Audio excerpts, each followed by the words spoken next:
Le président de la République a assisté hier à Kara, au Togo, à la commémoration du 9e anniversaire du décès de Gnassingbé Eyama, père de la nation togolaise. Après le Togo, Issoufou Mamadou a effectué une visite de travail et d'amitié à Ouagadougou, au Burkina Faso.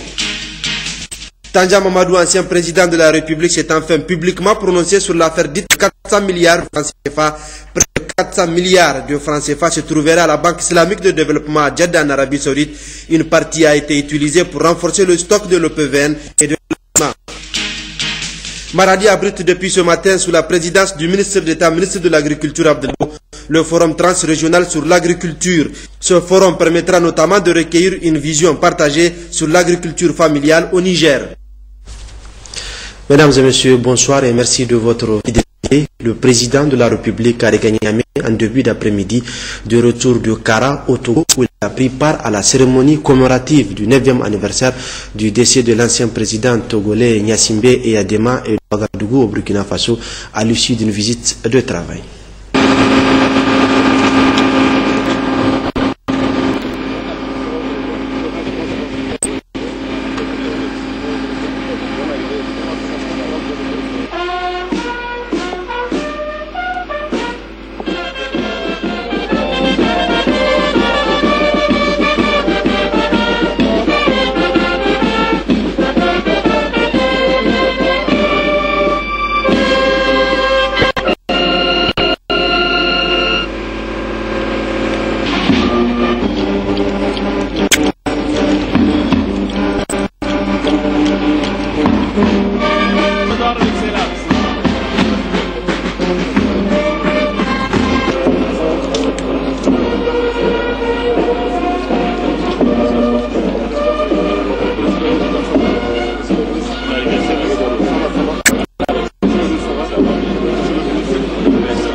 Magazine sur le jour les Nigériens.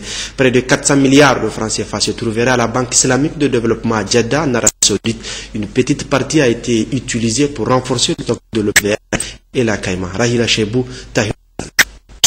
Cela fait presque 3 mois qu'un élément sonore enregistré à partir d'un téléphone portable dans lequel l'ancien président Tanja Mamadou fait cas de 400 milliards au lycée avant son débarquement le 18 février 2010.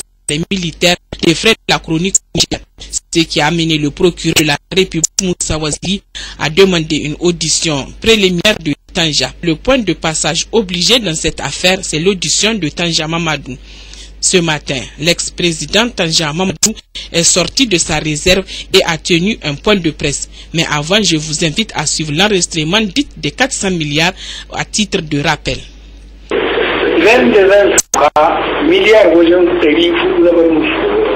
Dans ce point de presse tenu ce matin sur le domicile, le président Tanja a apporté des clarifications sur ce montant. Muna zancen miliyar kusan 400 ko na ce kusan 400 ban ce ba 400 chop don wato kusan 400 da 400 daban ne. Allah da abinsa masu hannu shuni sun tara kamar miliyar 300 a bankin Jadda, bankin Islamiyya ta development suna Jadda, ba a aljihu na suke wa gindin gado na suke ba, Jadda suke. Na biyu kenan wato kusan miliyan ne za a ba da lissafinsu inda suke to shi ne a duba waɗannan abubuwa OPVN da abin da suke taimaka duka a kayakin noma da suke central da provisionement kawai waɗannan a yi min su jimillansu kuma a haɗa duka mu gani in ba maganan da ke cewa in ba haka ba ne. Kudaden waɗancan na bankin islamiyya suna canji da ake ko suna nan ƙasar hankalinka ya kwanta irin waɗannan kudaden ba a ɗauko su daga can a kawo a sa muku su a nan can suke. Le président Tanja décrit le contexte particulier dans lequel a tenu. L'objectif étant de mieux participer à la gouvernance de ces sociétés, d'en contrôler les coûts de production, d'augmenter la valeur retenue pour le pays, de permettre à la Sopamine de commercialiser sa part de production, de reconstruire la route Tawa-Arlit et la route de Tintabraden, de mettre en valeur la vallée de l'Iraser. Par ailleurs, le gouvernement mettra tout en œuvre pour que le calendrier de mise en exploitation de la mine d'Imouraren soit tenu.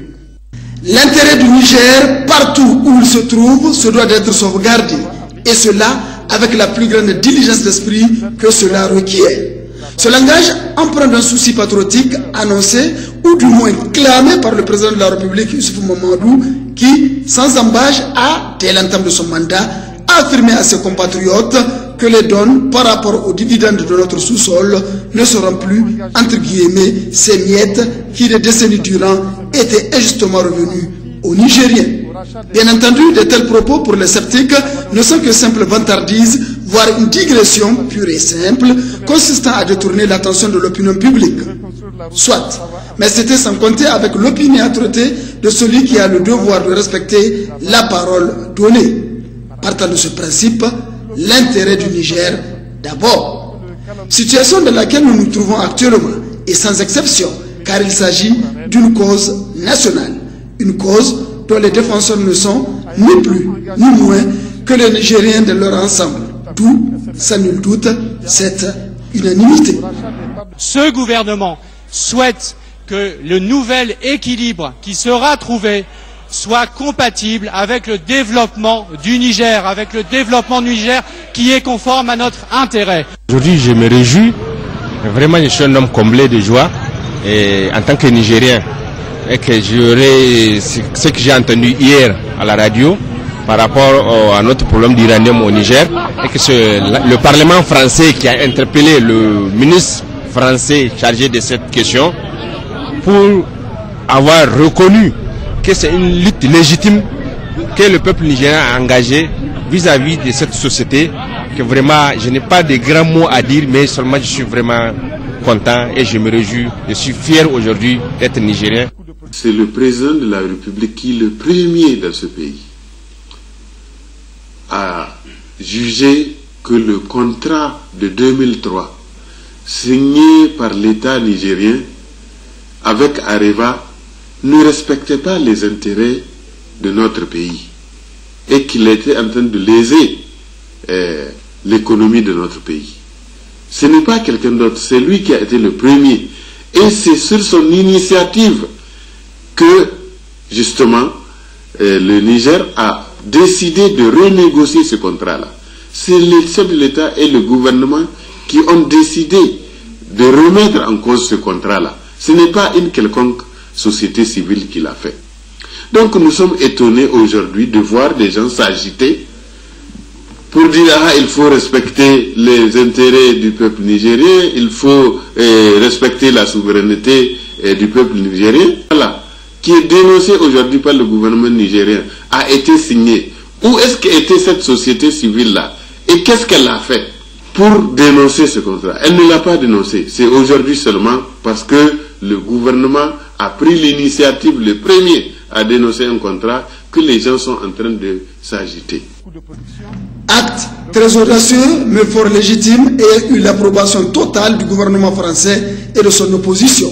Mieux, Pas plus tard, ce matin, la presse internationale y a pris le relais, jugeant l'acte des autorités nigériennes de fort louable, brisant ainsi ce genre d'imposition de notre âge. Comme quoi, il faut oser, surtout quand il s'agit de l'intérêt du pays, ne céder à aucun chantage. Et cette attitude nous rappelle bien cette assertion d'un défunt chef d'État africain qui a dit ceci: il ne faut pas dire systématiquement oui. Quand le non s'impose, eh bien, il faut dire non. Relativement à ce sujet, meeting du Front commun contre Areva FCCA ce matin à Niamey à la place de la concertation. C'est un ensemble des acteurs de la société civile du Niger qui luttent pour le respect et la mise en application des réglementations relatives à l'exploitation de l'uranium au Niger par Areva. Suivons le président du comité d'organisation de ce meeting, Mena Karte. Alors, la substance de ce mémorandum, c'est que Areva fait de très bonnes affaires au Niger. On atteste donc les chiffres que nous avions explicités dans ce mémorandum-là. Donc nous allons comparer, n'est-ce pas, les statistiques positives du groupe Areva, les bénéfices, les chiffres d'affaires qui sont bons et, n'est-ce pas, sa prétention de vouloir, n'est-ce pas, se faire appliquer la législation de 93 qui ne nous arrange pas. Areva a une bonne santé financière. Les statistiques de 2013 et de 2012, n'est-ce pas, l'indiquent très bien. Et il n'y a pas de raison à ce que Areva réchigne à mettre en valeur le jugement d'Imouraren. Il n'y a pas de raison à ce que Areva réchigne à ce que lui applique la loi minière de 93. Donc c'est en substance un peu cela le contenu du mémorandum. Donc c'est vraiment l'explicitation du chiffre d'affaires d'Areva, mais aussi l'entêtement d'Areva à ne pas nous mettre dans nos droits. Et dans le mémorandum, on a aussi un appel lancé à tous les Nigériens pour qu'ils se lèvent debout. Maradi abrite depuis ce matin sous la présidence du ministre d'État, ministre de l'Agriculture Abdelabo, le forum transrégional sur l'agriculture familiale prévu pour durer 3 jours et regroupant les régions de Maradi et Zender. Ce forum permettra notamment de recueillir une vision partagée sur l'agriculture familiale au Niger. Des précisions avec Adina Galas et Maman Oumarou. Ce forum transrégional sur l'agriculture familiale est organisé conjointement par le ministère de l'Agriculture, le FIDA et le réseau national des chambres d'agriculture. Il vise non seulement à recueillir une vision de l'agriculture familiale par les organisations paysannes, pouvant inspirer la construction du futur programme d'appui à la promotion de l'agriculture familiale, cofinancé par le gouvernement du Niger et les FIDA, mais aussi appuyer le gouvernement dans la formulation des politiques en faveur de l'agriculture familiale au niveau national et sous-régional. Ce forum permettra également de mieux comprendre les besoins et contraintes au développement de l'agriculture familiale et lui garantir un soutien technique conséquent et ouvrir un dialogue permanent entre la société civile rurale et les autorités, animé par le réseau national et les chambres régionales d'agriculture, mettant ainsi en contribution les organisations paysannes, les pouvoirs publics, les privés et les partenaires au service d'une agriculture familiale économiquement viable. Ceci dans une vision partagée permettant aux paysans nigériens de mieux se positionner et revendiquer davantage ses forces sur l'agriculture familiale. Pour le Niger, la démarche est cruciale, comme l'est cette année 2014 désignée année de l'agriculture familiale par les Nations Unies. C'est crucial en ce sens que les organisations paysannes puissent faire valoir leur contribution à promouvoir ce modèle social et économique de développement et sa capacité de réduction de la pauvreté rurale tout en améliorant la sécurité alimentaire et nutritionnelle du pays. Toute chose qui donne toute leur importance à la thématique et l'initiative d'organiser ce forum, a précisé le ministre d'État, ministre de l'Agriculture, Abdoulabo. Au Niger, l'agriculture familiale est la principale activité des agro-pasteurs qui constituent plus de 80% de la population du pays. Mesdames, Messieurs, ma présence parmi vous aujourd'hui marque l'intérêt que porte le gouvernement de la 7e République du Niger à toute initiative rentrant dans le cadre de l'amélioration des conditions de vie de nos laborieuses populations. Ces populations, comme vous le savez, font face de plus en plus aux effets néfastes des changements climatiques qui ont un impact négatif sur les productions agro-silvopastorales, les maintenant du coup dans une insécurité alimentaire de plus en plus chronique. C'est pour faire face à cette situation et mener le pays sur une voie de développement humain durable que les autorités de la 7e République, au premier rang desquelles son Excellence M. Issoufou Mahamadou, président de la République, chef de l'État, ont engagé la mise en œuvre du programme de la Renaissance du Niger avec comme ambition majeure de faire en sorte que sécheresse ne soit plus synonyme de famine. Fort opportunément, le Niger a institué l'initiative Les Nigériens nourrissent les Nigériens. Aussi faut-il préciser que l'initiative 3M joue un rôle primordial de locomotive aux organisations paysannes dans l'objectif ultime d'assurer une sécurité alimentaire durable aux populations rurales du Niger. Cet état de fait a d'ailleurs été relevé en 3 points par Galastro Vincenzo, le chargé du portefeuille FIDA pour le Niger. Dans notre intervention, on veut surtout souligner 3 éléments significatifs, à notre avis, qui ont rendu possible ce processus du Forum paysan. Premier, sans doute, c'est l'engagement politique du gouvernement nigérien, qui malgré un contexte international sous-régional très complexe, est en train d'élaborer et de mettre en œuvre toute une série de politiques publiques de développement, comme les plans de développement économique et social, l'initiative 3N, et tout récemment les projets de loi d'orientation sur la politique agricole, dont l'atelier s'est tenu récemment ici à Maradi, qui donne priorité et importance au secteur économique et productif de l'agriculture familiale durable, de la sécurité alimentaire et nutritionnelle des populations nigériennes et de la résilience des communautés rurales. Le président du réseau national des chambres d'agriculture, Bello Bakar, a affirmé que l'agriculture familiale constitue l'avenir et donc obligation est faite d'aborder les contraintes que rencontre ce secteur et comment les lever. Pour ce faire, le gouverneur Abdou Maman, faisant sien l'adage qui dit que seul le propriétaire de la case connaît là où elle coule, a indiqué que ce forum qui vient à point nommé saura trouver les solutions idoines aux préoccupations du monde rural. Quant au président du conseil régional Paté Bala, il a vivement salué cette louable initiative du FIDA envers les populations de la région de Maradi, Tawa et Zender, mais au-delà du Niger dans son ensemble. Il a en outre encouragé les organisations paysannes à mieux réfléchir sur les problèmes qui assaillent la production agricole au Niger et faire des propositions soutenantes par l'État et ses partenaires.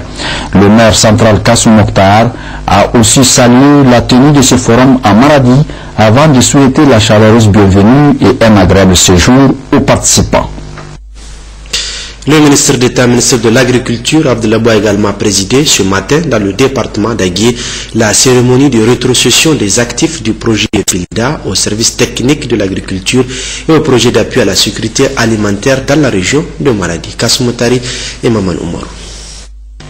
Accueilli à l'aéroport de Maradi par le gouverneur de la région Abdou Maman, entouré pour la circonstance de ses plus proches collaborateurs, du président du conseil régional, des cadres techniques centraux et régionaux, et des responsables des forces de défense et de sécurité, le ministre d'État, ministre de l'Agriculture, Abdelabou, s'est immédiatement rendu dans le département d'Agué, à 78 km à l'est de Maradi, où il a reçu également un accueil chaleureux de la part des populations de cette entité administrative, avec à leur tête les préfets d'Agué, celui de Gazawa et les chefs coutumiers, avant de présider la cérémonie officielle de rétrocession des actifs du projet PEPILDA au service technique de l'agriculture et au projet d'appui à la sécurité alimentaire et au développement dans la région de Maradi-Pazadem.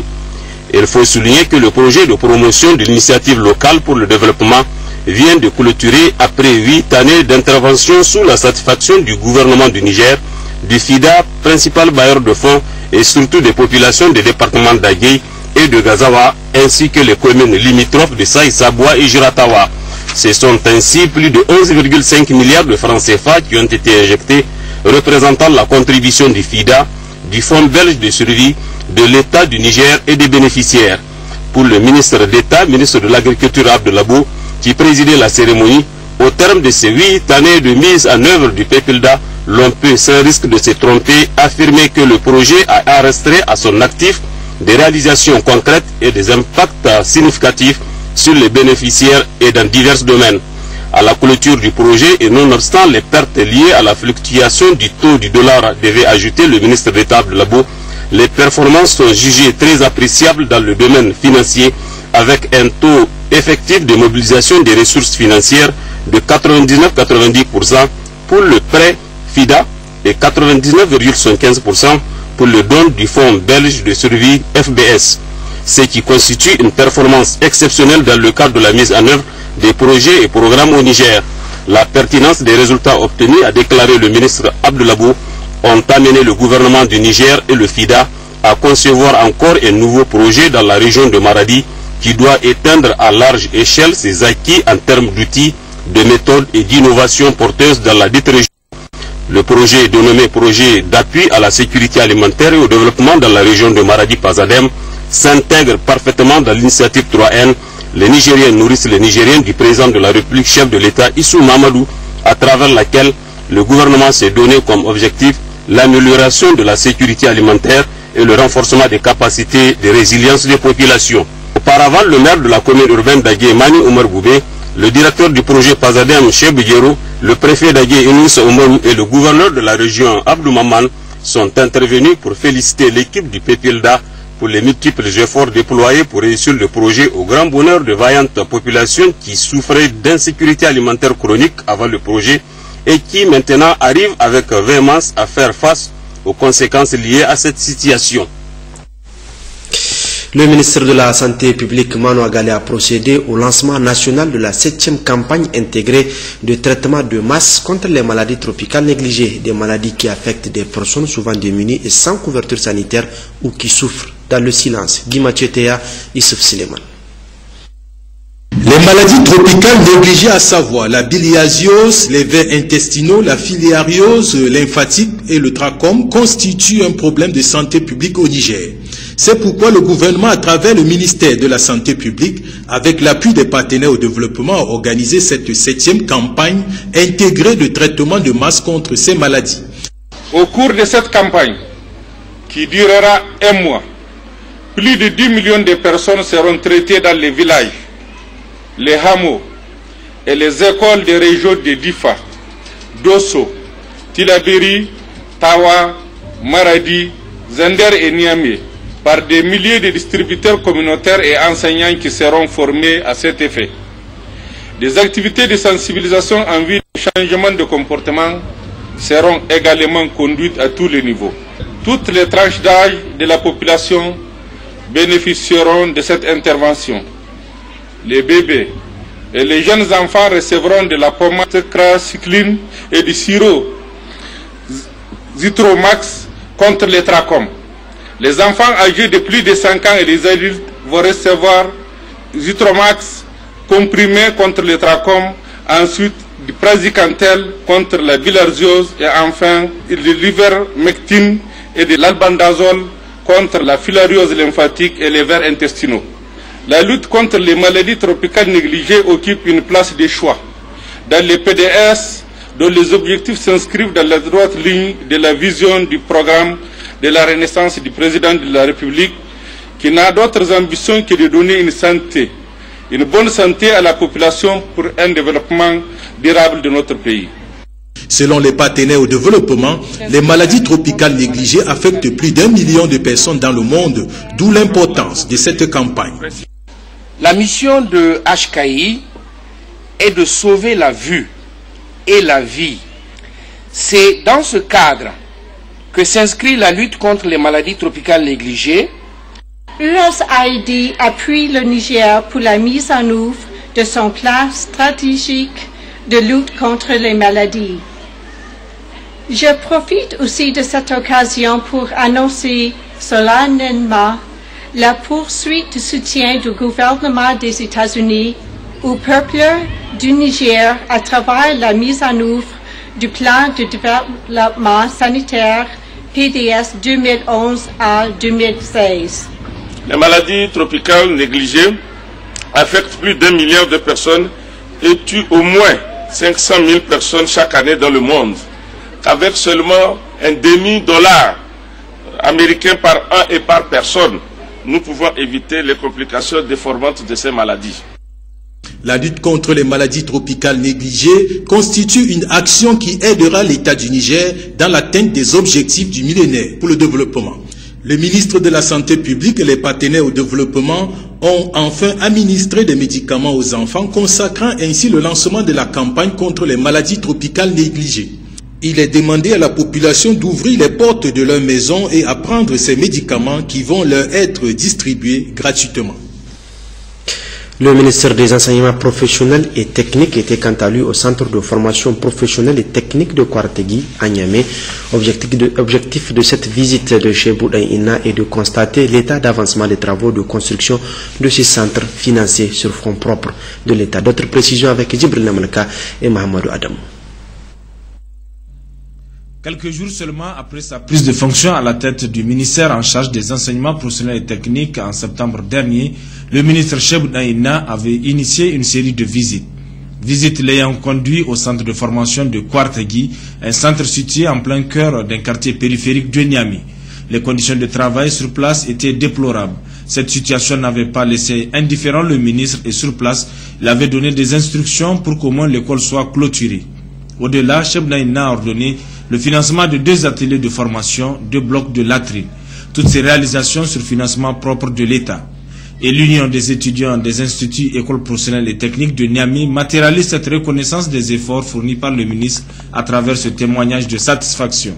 Et nous souhaitons à ce que vraiment notre ministère de tutelle, le ministre des enseignements professionnels et techniques, puisse continuer vraiment dans la même logique. Aujourd'hui, c'est un ministère avec qui, je peux le dire vraiment, on est en parfait partenariat. Et c'est un ministère avec qui on n'a jamais eu des acquis, si ce n'est pas à l'heure actuelle. Et vraiment, nous le remercions et nous souhaitons à ce que vraiment ça soit continuel. Le ministre Cheikh Naïna compte poursuivre dans cette lancée afin de créer un cadre adéquat d'apprentissage. Vraiment, c'est avec plaisir que je suis venu ici. Parce que à ma prise de fonction, quand je prenais service, j'avais fait le tour des établissements d'enseignement professionnel et j'avais constaté que votre école se confondait presque au marché.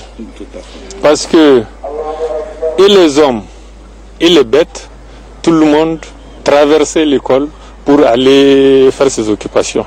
Ce n'est pas normal. L'école est un lieu d'étude, c'est un lieu de travail.